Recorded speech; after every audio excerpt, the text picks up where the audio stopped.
already learned about independent and dependent demand, it's important that you are able to clearly identify where each of these forms of demand are located with regards to a bill of materials.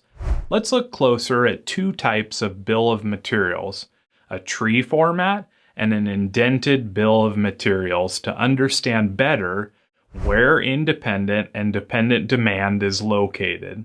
In the tree format, you will see the end item at the very top of the product tree.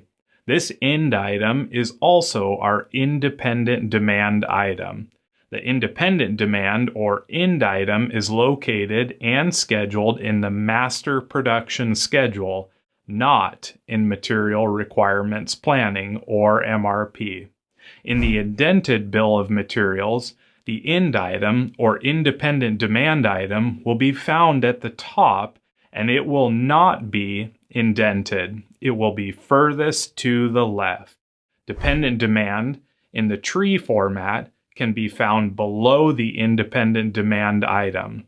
These are the items that are used to make the independent demand item. These items are also what is calculated by material requirements planning. They should not be forecasted. MRP will calculate them. When we look at the indented bill of materials, you can find the dependent demand items indented to the right.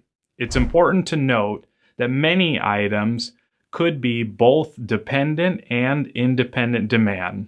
For example, when manufacturing a car, tires would be a dependent demand item for the end item of a car. However, these same tires may be sold independently as replacements. In this case, the rubber would be the dependent demand of the tire. With this in mind, it is always important to understand what the end item is. Your end item is scheduled by the master scheduler in the master production schedule, and your dependent demand is calculated by MRP. Also keep in mind that there is typically only one end item. Thus, there is only one independent demand item that comes from an order or a forecast. With this knowledge, it is much easier to understand that anything below the end item or indented item is dependent demand.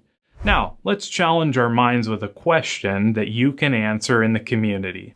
Let's say you're building a bike and you need 2 tires.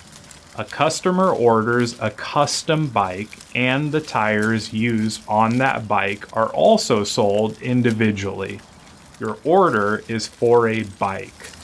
What is your independent demand item, and what is your dependent demand item for this order?